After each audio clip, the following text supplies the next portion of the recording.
Baik, terima kasih atas waktu dan kesempatan yang diberikan. Saya atas nama Daflora Vintiana Suryawati, NIM 18.100.101, semester 5, jurusan Ekonomi Pembangunan. Di sini saya mau menjelaskan sedikit tentang konsep perencanaan di suatu wilayah. Di sini saya mau menjelaskan materi tentang model perencanaan pembangunan wilayah di Kepulauan Nusa Tenggara Timur.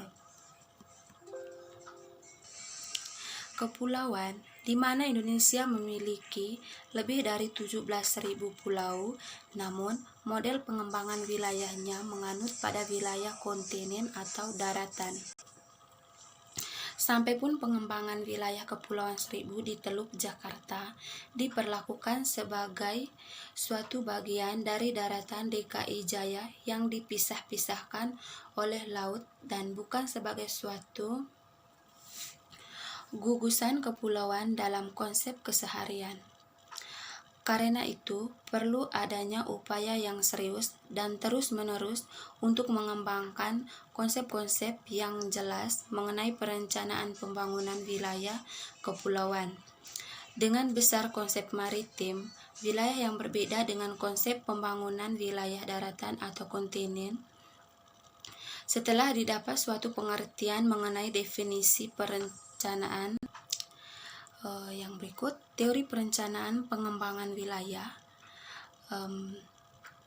pada dasarnya adalah upaya penerapan konsep-konsep pembangunan ekonomi pada dimensi keuangan, sehingga perencanaan pembangunan wilayah merupakan akumulasi yang tidak terputus dari konsep pembangunan ekonomi yang melihat peluang dan penawaran, yaitu dari kemampuan atau potensi wilayah untuk dikembangkan dan dari segi permintaan sebagai peluang untuk mengembangkan konsep pengembangan wilayah kepulauan dapat dibangun untuk memanfaatkan teori saling ketergantungan.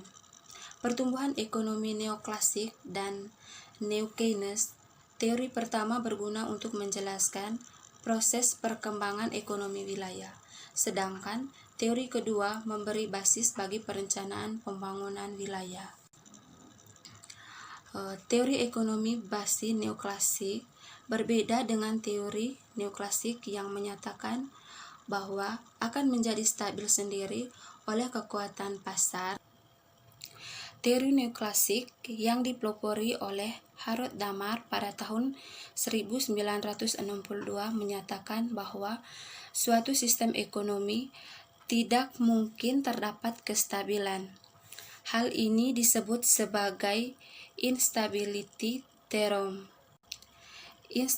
Instability theorem menuntut bahwa perkembangan ekonomi yang stabil seperti yang diharapkan oleh para investor haruslah identik dengan natural rate of growth. Padahal dasar menentukan warranted rate of growth serta natural of growth adalah berbeda. Dengan demikian, tidak mungkin rate of growth sama dengan natural rate of growth. Jadi, persyaratan untuk perkembangan yang stabil tidak dapat dipenuhi. Agar perkembangan dapat stabil dan terus kontinu, maka tidak diperlukan campur tangan pemerintah. Teori ini berbeda dengan teori neoklasik yang menyatakan bahwa campur tangan pemerintah tidak diperlukan, karena semua akan diatur oleh pasar. Perencanaan yang dilakukan oleh pemerintah, termasuk perencanaan pembangunan wilayah, menganut teori yang berikut konsep pengembangan wilayah Kepulauan Nusa Tenggara Timur.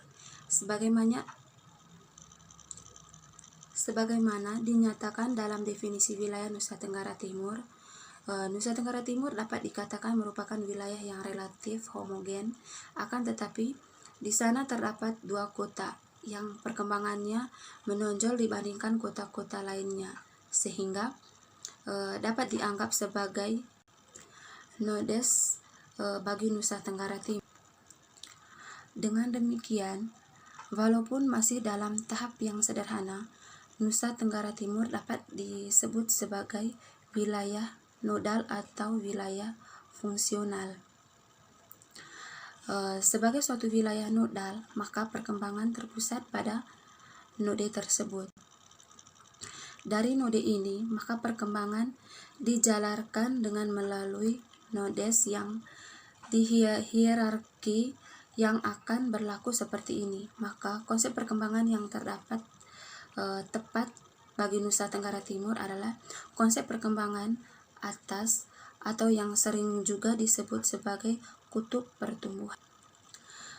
Dalam konsep pertumbuhan ini, perencanaan pembangunan dipusatkan pada kota orde pertama, atau bagi Nusa Tenggara Timur ada dua, yaitu Mataram di barat dan Kupang di timur, dengan penekanan perkembangan pada sektor strategis. Sektor strategis ini adalah sektor yang cepat berkembang, mempergunakan teknologi yang tinggi, mempunyai banyak berkaitan dengan sektor lainnya, serta orientasinya keluar. Dalam arti untuk perkembangannya, sektor ini berhubungan banyak dengan ekonomi lainnya di luar. Yang berikut, lingkup pemodelan sistem dinamis dalam perencanaan pembangunan wilayah Kepulauan Nusa Tenggara Timur. Provinsi NTT dan NTB merupakan salah satu bagian kepulauan yang ada di Indonesia. Bagian timur Pulau Jawa yang pada zaman dahulu secara ekosistem kepulauan disebut dengan Kepulauan Sunda Kecil, sedangkan Kepulauan Sunda Besar terdiri dari Pulauan Jawa, Sumatera, Kalimantan atau Borneo, dan Sulawesi atau Celebes. Dalam perkembangannya, Kepulauan Sunda Kecil ini terdiri dari Provinsi Nusa Tenggara Barat dan Nusa Tenggara Timur, di mana kedua provinsi tersebut membutuhkan suatu arahan dalam perencanaan pembangunan dan tata ruang wilayah kepulauan. Perencanaan pembangunan pada dasarnya lebih menekankan kepada aspek sektoral yang lebih rinci dijabarkan melalui dokumen RPJM daerah di tiap provinsi. Adapun rencana tata ruang lebih menekankan pada penataan aspek spasial atau wilayah provinsi di NTT dan NTB. Dalam konsep perencanaan yang ideal, kedua dokumen perencanaan ini seharusnya dapat dilakukan secara terpadu dan saling melengkapi satu dengan yang lain. Yang berikut, penyusunan model dinamis wilayah kepulauan.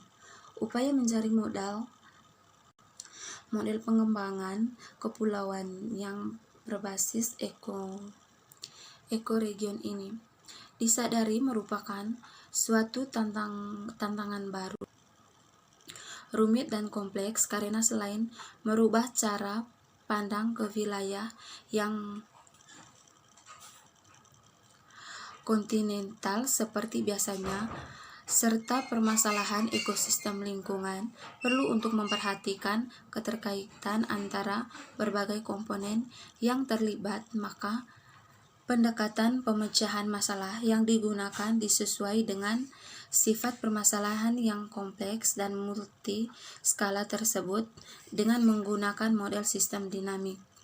Dalam kajian ini, fenomena yang teliti adalah sebagai hubungan sebab akibat yang bersifat timbal balik dan dinamis dari suatu kegiatan pembangunan yang memanfaatkan sumber daya alam dan rangka mencapai tujuannya berlangsung di atas suatu ekosistem pulauan tertentu.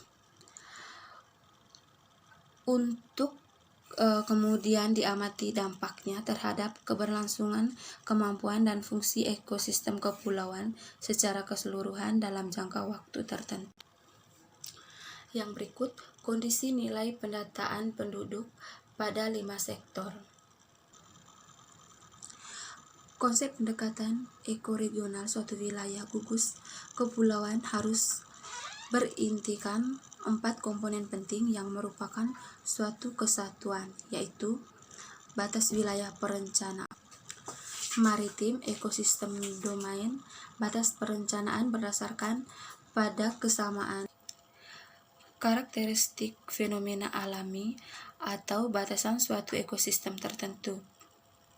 Sayangnya, hal tersebut sangat sulit untuk didukung oleh ketersediaan sistem data statistik yang ada sekarang yang lebih berbasis pada batas administratif.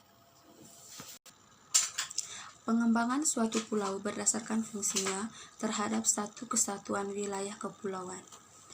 Pulau sekecil apapun akan selalu menerima dampak baik dari kegiatan ekspor-impor antara pulau maupun kebutuhan hunian oleh penduduknya sendiri, di samping mempunyai fungsi ekologis tersendiri yang penting dan perlu dijaga kelestarian fungsinya. Untuk itu, bagi suatu pendekatan ekoregion, suatu wilayah kepulauan yang terpadu, pertimbangan terhadap berkaitan fungsional antar pulau dan keunikan karakteristik pulau dikaitkan dengan fungsi ekologisnya merupakan aspek penting untuk mencapai tujuan pembangunan berkelanjutan. Terima kasih.